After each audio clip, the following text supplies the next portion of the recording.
Estos son los comentarios temerarios.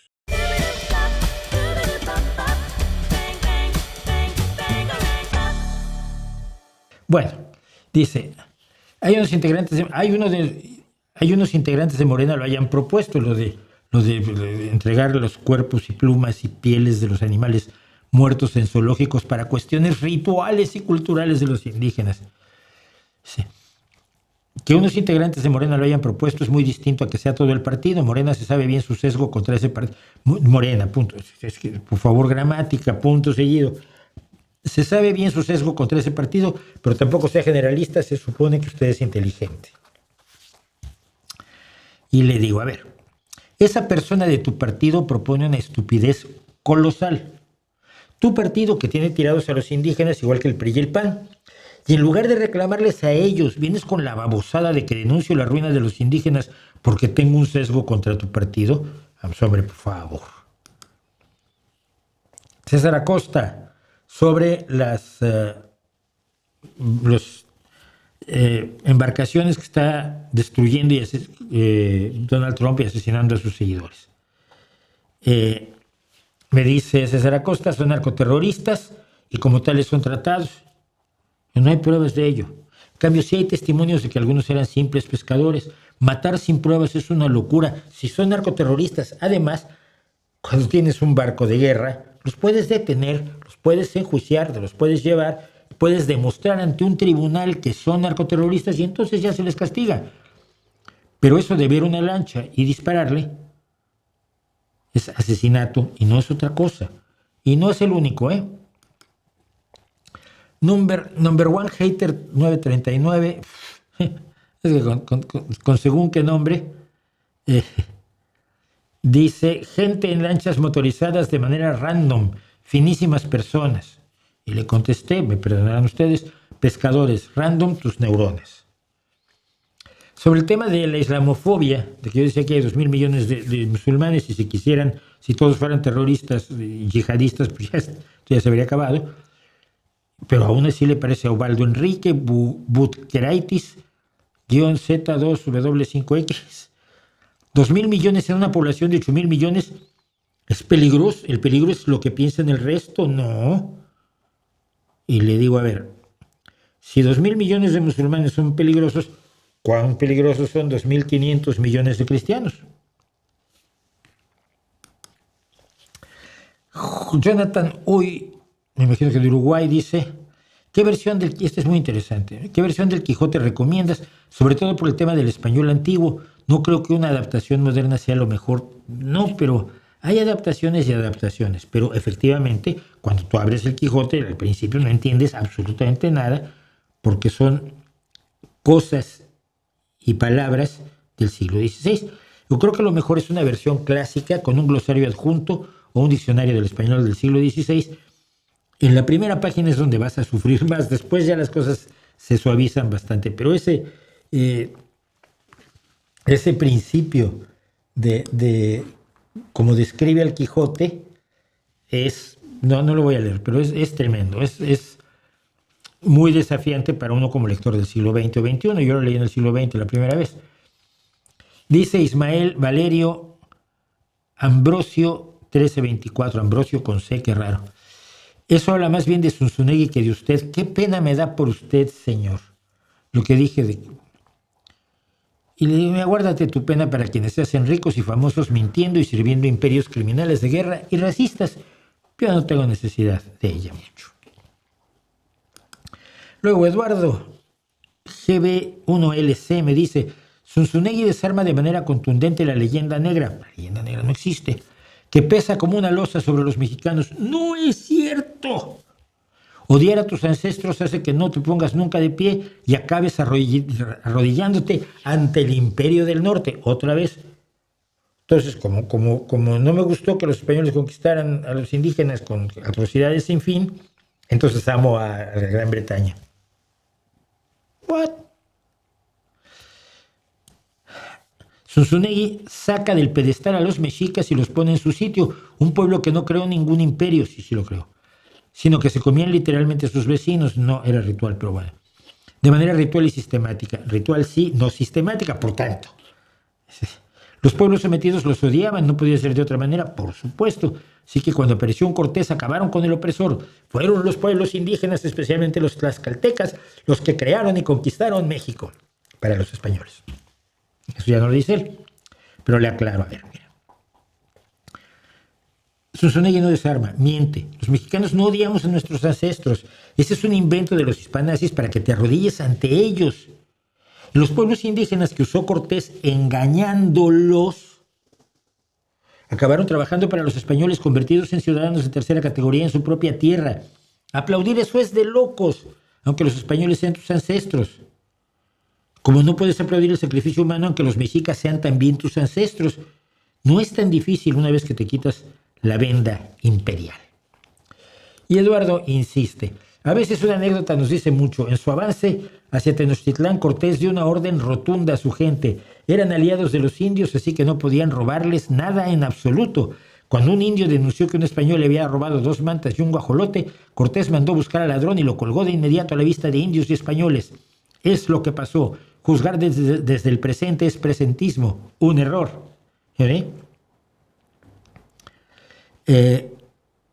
Entiendo que estás juzgando desde el presente la acción de Cortés. Efectivamente, eso es presentismo. Una forma de mantener a los indios aliados, que son muchísimo más numerosos que tus hombres, tus 500 españoles, son decenas de miles. Pues hombre, decir que no les roben a ellos porque los pueden matar a todos no es precisamente que es que soy tan buena persona que no quiero que toquen a los pobrecitos indios. No, si los tocan, igual estos se voltean y nos descuartizan a nosotros. Entonces es una buena estrategia política el no les roben. No quiere decir que Cortés fuera bueno, pero tú estás haciendo presentismo. En cambio, marcar seres humanos con hierros al rojo no era muy bien visto a principios del siglo XVI, ni tener muchas mujeres, ni regalarlas como cosas, ni traicionar a tu compadre, ni robarle al rey, ni matar a tu esposa. Todo eso era incorrecto en 1519-1525. Mis críticas no son presentistas, tu elogio sí que lo es. Y dice, Iván Hernández de Becerra, hace 4 días, ya quiero ver la respuesta de Zunzunegui, creo que cuenta una leyenda muy rosa. Y digo, no creo que me responde, fíjate, me equivocaba yo. Debe estar más interesado en por dónde van las críticas al imperialismo racista del hispanacismo, considerando que el proyecto Hispanas y denominación es bastante más ambicioso que debatir con un periodista que hace vídeos, o sea yo, que como dijo Zunzunegui, no soy nadie y por eso no le interesa ni saber quién soy ni mucho menos. Ya sé bien. Igual se entera y le iba a disgustar. Óscar Jiménez 5835. Creo que usted no ha leído bien al gran poeta y ensayista Octavio Paz. Aleluya. No se deje llevar por sus prejuicios personales y lea y disfrute la belleza de sus poemas y reflexiones literarias. No tiene idea de lo que se está perdiendo. Este es telépata, ¿verdad? Sin embargo, y siguiendo al célebre escritor en favor de la tolerancia, respeto su punto de vista, aunque me parece que está usted totalmente equivocado. Por fortuna hay lugar para todos, y ahora permítame volver a mis lecturas de Octavio Paz para darle más valor a mi tiempo. ¡Ay, qué bueno! Le digo, a ver, mira, Paz fue un gran poeta en Piedra del Sol. Piedra del Sol es un libro fundamental que yo creo que en México es uno de los libros que hay que leer. Y de ahí para abajo hasta hacer horrores como Ladera Este, que debes haber leído, que es un libro horroroso de poemas inanes de un mexicano que se sintió indostano, ni mexicano ni indostano, ni nada que no fuera enano. Como ensayista es basura y lo demostré pronto con su como ensayista es basura y lo demostraré pronto con mi análisis de su antimexicano Laberinto de la Soledad, que llevo mucho tiempo queriendo hacer. Le digo, y te recuerdo que su último ensayo sobre Sor Juana, donde afirmaba que ella era lesbiana, fue discretamente desaparecido. No aparece en ninguna bibliografía de Octavio Paz, porque una vergüenza de ensayo, porque decía cualquier tontería en los ensayos, y decía cualquier tontería en los ensayos. Importante poeta, por supuesto, un hombre con un ego tan grande, tan grande, tan grande, que cuando el coloquio de invierno, como no lo invitan a él, se enfurece y entonces deja el Fonaculta. Pero para dejar el Fonaculta exige que el gobierno mexicano le pague varios millones y se los pagan. ¡Hombre! No, mira, toda acusación es una confesión. Tú no has leído bien a Octavio Paz. Y llegamos a nuestro premio Elton, que esta vez es compartido. Creo que es compartido. Ahora vemos si es compartido o no, pero bueno, este es el premio Elton.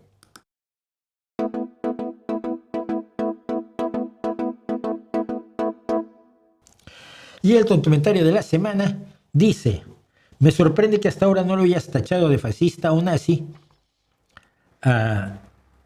por haber pedido abatir a los criminales.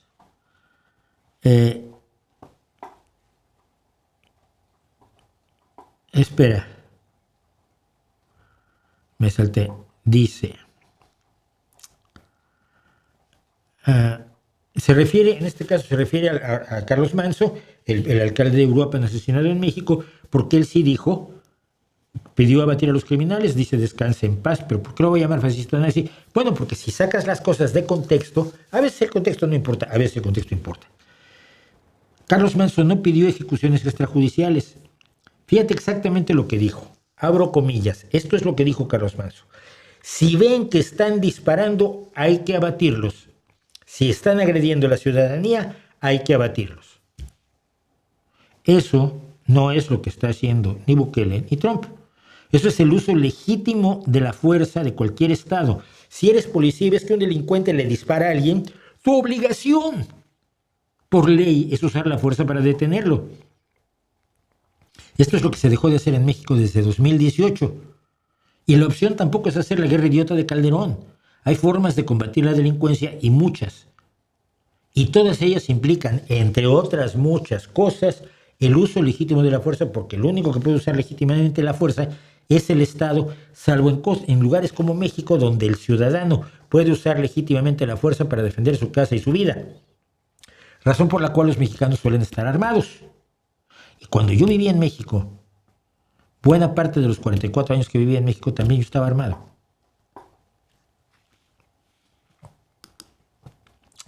Ley del Bosque dice, creo que Andrómeda es de Alejandro Santiago. Esto es importante.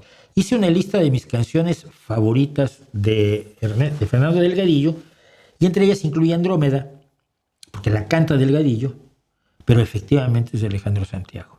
Entonces esto me da oportunidad para... bueno, era normal que Fernando la cantara, pero eran un grupo de amigos, estaban Gonzalo Ceje, Rodrigo Solís, Alejandro Filio, y otros varios, no me acuerdo de todos, ¿no?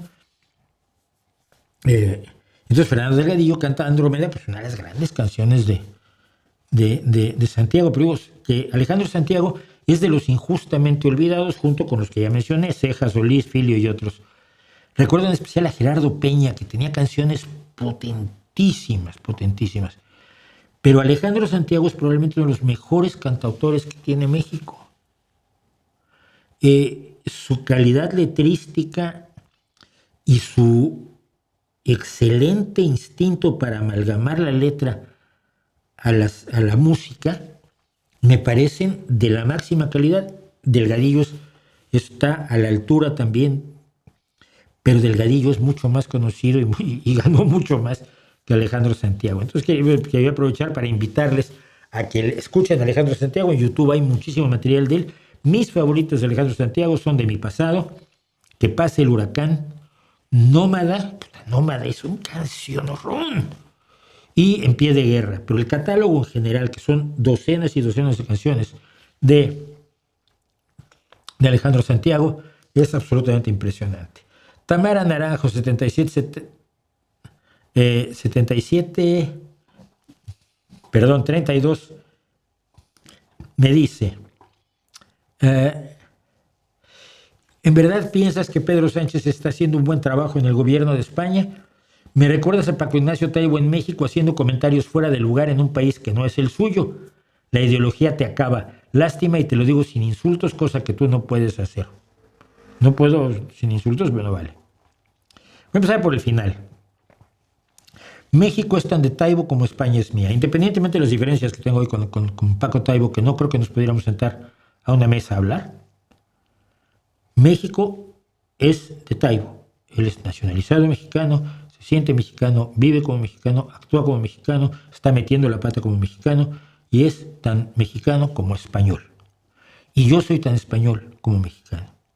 Llevo 26 años viviendo en España, tengo doble pasaporte, igual que Paco Taibo, y nadie me puede decir que un país no es mío. Voy más allá. Mis pasaportes son mexicano y español, pero soy ciudadano del mundo. Ningún país es no mío. Todos los países son míos y yo soy de todos los países. Dicho lo cual, te respondo a la tontería que dices. Está haciendo un buen trabajo Pedro Sánchez, el Partido Socialista en general, porque no es Pedro Sánchez solo. Está todo su gabinete, está todo el apoyo que le da el partido, está la ejecutiva del partido, están las agrupaciones en cada ciudad, en cada poblado de España que trabajan para esto. Está haciendo un magnífico trabajo. España tiene los salarios más altos de su historia, el menor desempleo de su historia, el mejor desempeño económico de toda Europa, que se acaba precisamente hace 2 días de mejorar la previsión para crecimiento de 2025 y 2026. El mejor desempeño económico de toda Europa, el mayor crecimiento de toda Europa, la mayor inversión en ciencia en toda la historia. Me dices que la ideología me acaba. No es ideología, son datos, son hechos, son información que ustedes niegan, así como Taibo niega también los datos del horror que es Morena. Tenía que haberte dado a ti también el premio Elton. Guadalupe Rivera, tiene nombre de... Uy, Guadalupe Rivera.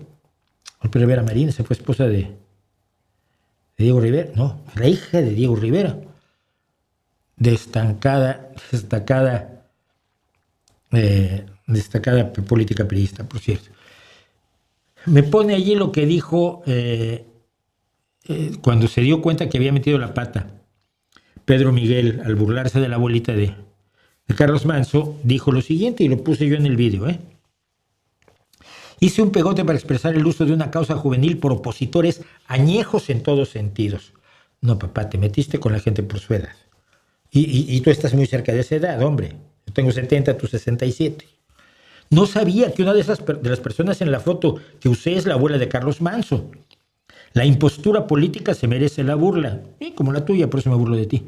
El dolor humano no. Borro el tuit y ofrezco disculpas. Y me dice Guadalupe Rivera, ahí está el tuit de Pedro Miguel. Mi comentario: todos cometemos equivocaciones porque como humanos somos contradictorios, circunstanciales, dramáticos, desagradecidos, ignorantes y falibles. Que te sea leve, mi Mau. Ya los que me dicen mi Mau, a mí, ¿cuándo estuvimos juntos en la cárcel? O no sé. ¿Qué relación tenemos como para desconfiancitas? Pero le digo, sí. Pedro Miguel finalmente respondió. Él quería burlarse de opositores añejos, es decir, de malditos ancianos que no adoran a su partido, a su presidente, a sus muertos y a su corrupción. Pero no sabía que en la foto estaba la abuela de Carlos Manso. Entonces ofrece disculpas a sus lectores en Twitter, mayoritariamente adeptos al régimen, pero no va y se las ofrece a la ofendida. Eso sí, deja claro que él quería llamar impostores políticos a todos los mayores de edad como él, que tiene 67, que no son morenistas, amblistas, sheinbaumistas, porque esos dos demócratas, como Miguel, solo aceptan el pensamiento único al modo de Mussolini o de Kim Jong-un. En su aclaración mantiene el ataque y se reafirma en su bajeza. Nadie tiene derecho a ser disidente o será convertido en un meme sangriento por este facilitador de la delincuencia organizada. Y Ubaldo Enrique Buqueraitis vuelve y dice, usted me agradó cuando lo vi en un vídeo donde dijo que si alguien le mostraba pruebas de la utilidad de la filosofía cambiaría de idea. ¿Sigue siendo eso cierto? Si alguien banca por detrás, no lo culparé. Acá en Argentina todos son así, no sé qué es banca por detrás, o sea que... Pero le digo, mira, sigue siendo cierto. La verdad es que con el paso del tiempo estoy más convencido de que tengo razón en mi crítica a esta actividad, por llamarla de algún modo a la filosofía. Yo empecé a hablar de mis críticas a la filosofía pensando que igual esto ya se le había ocurrido a alguien y alguien lo había hecho y le habían dicho, no, mira, aquí están los hechos, los datos, la información, te equivocas. Han pasado años y a lo largo de esos años no ha pasado. Si alguien por ahí demuestra que la filosofía tiene... Un filósofo fue útil porque clavó un clavito, como Pablito, eso no quiere decir que la actividad, la profesión de filosofía sea útil. Yo digo, con el paso del tiempo estoy cada vez más convencido de que tengo razón. Y tengo razón y es bien alarmante porque parece que nadie se lo había planteado, parece que es una enorme herejía, parece que todos los profesionales de la filosofía no saben cómo responder a mi crítica, pero siempre hay la idea de que estoy cometiendo una herejía, que estoy haciendo algo maligno, malévolo, maléfico, una falta de respeto inaceptable. No, mira, Esto es así. Y finalmente esto que me pasó, voy a cerrar esto primero. Mira, Damiano 1, 2, 3, 4, 5, set me escribe lo siguiente. Hola, estimado señor, soy polaca y usted habla de mi bisabuela. Su bisabuela, por lo visto, es esta mujer, Elena Podnica, una heroína polaca que ayudó a los presos de Auschwitz, estando fuera de Auschwitz, luego ayudó a los presos de Auschwitz estando ella presa en Auschwitz, que soportó torturas brutales sin dar los nombres del resto de los resistentes polacos que la ayudaban y que finalmente murió en Auschwitz. Es uno de estos héroes que hay que conocer. Y entonces me dice Damiano 1, 2, 3, 4, 5, set. Soy polaca y usted habla de mi bisabuela. Lo aprecio muchísimo. Muchas gracias. Gracias a ella. Me he suscrito, le he dado a me gusta. Lo estoy compartiendo con mi familia y amigos. Tiene usted un alma maravillosa. Y le respondo. Qué honor descender de alguien tan grande. Un gusto que hayas llegado aquí y gracias. Pero alma maravillosa la tenía tu bisabuela. Yo solo cuento historias. Chwała Polsce y Slava Ukraini, que es viva Ucrania, viva Polonia y viva Ucrania. Por cierto, mi padre adoptivo era polaco de Lodz y llegó a México en 1930. Con eso terminan los comentarios de esta semana. Espero que les hayan gustado, espero que no se hayan enojado demasiado. Y si se enojan, recuerden ustedes que lo mejor para dejar de estar enojado es oír buena música.